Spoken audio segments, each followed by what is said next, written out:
Guys, what the fuck happened to this movie?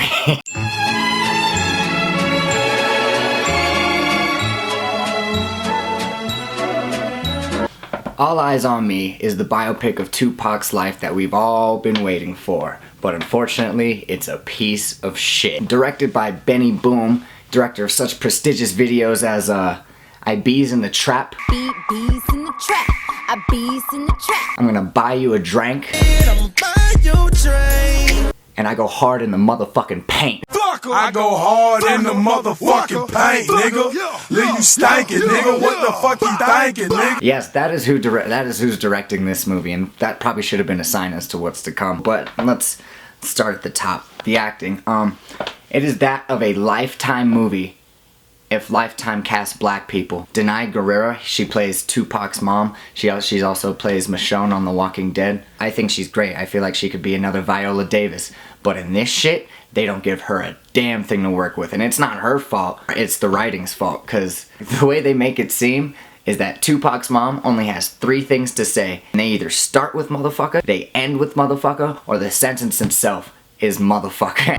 I have had it with these motherfucking snakes on this motherfucking plane. There is a scene early on in the movie, and it was a telltale sign of like what the rest of the movie was gonna be. Tupac's mom, she's at the bus stop with her kids. The camera looks at the little girl, and she's like, "Mommy, I'm cold." And Michonne, I'm just gonna call her fucking Michonne, because I didn't give a damn. Michonne, she looks around,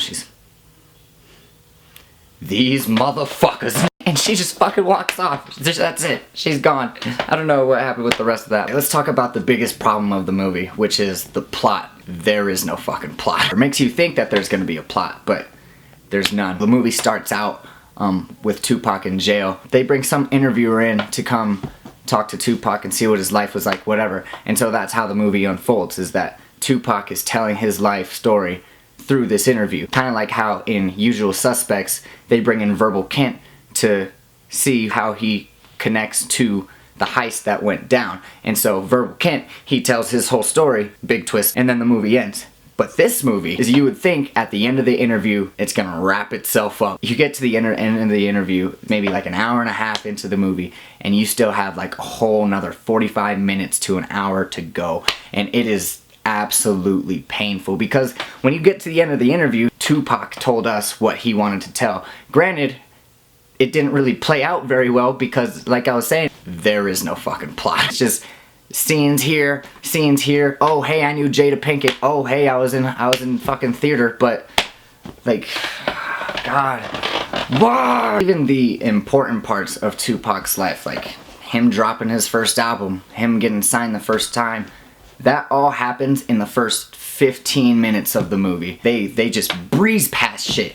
Breeze past it. We see Tupac doing a concert for Digital Underground because that's who gave him his start. And we don't see Tupac making music or doing like anything music related, I think, for like another maybe like 45 minutes to an hour. And that just makes you wonder, like, what the fuck did I just watch? Like, why was this Tupac movie so forgettable? Like, this whole, it's fucking mind-blowing. It's mind-blowing because you have all this great Tupac content. You have so many Tupac songs you can explore, and you can just find out what his mindset was like when he was making certain albums.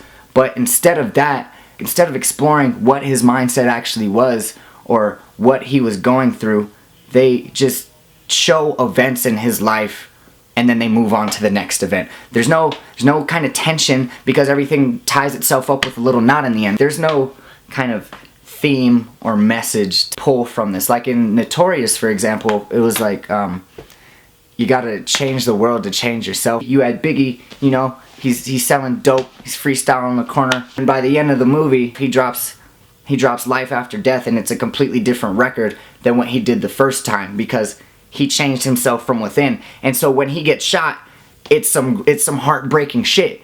But in this one, when Tupac gets shot, it's like, thank the fucking Lord. It's like watching Uncle Ben or Batman's parents get murdered again, because we just really don't give a shit at this point. Now guys, I'm shitting on this movie right now, but it's not all doom and gloom. There is one really good part that I thoroughly fuck with, and it's when my man Biggie Smalls comes out. Do I see my motherfucking man Biggie Smalls? You don't understand how happy I was. I was like a goddamn none in a sex shop. Biggie comes up on stage. Where Brooklyn at? Where Brooklyn at? I was in my chair.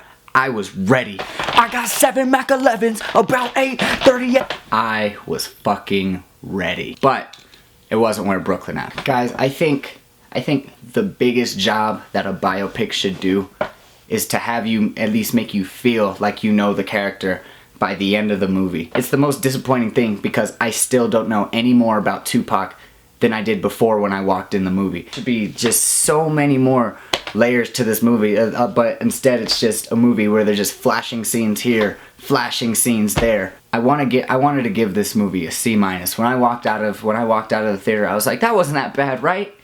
Right? And then I wrote my pros and cons list. Pros, Biggie Smalls. Cons, everything else. It's just bad, man. It's just really fucking bad. And it's a shame because I wanted this to be just as good as Straight Outta Compton or 8 Mile, and it damn well should have been. It damn well should have been. This is the Batman vs Superman of biographical pictures, because God, it's just like they have all this great content that they could have worked with and they did nothing with it. Oh my God. Yeah, D-. Fuck it, no.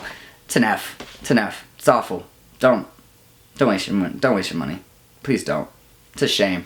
It's a goddamn shame. Thanks for watching, guys. I'll see you next week. I'm gonna try and do each Spider-Man movie before the next Spider-Man movie comes out, so stay tuned for that. Like, comment, subscribe, do all the shits, and I'll see you next time. Thanks. I'm trying to think of like one more good thing to say. Like, there's Biggie Smalls. Oh my God, Snoop Dogg, mother.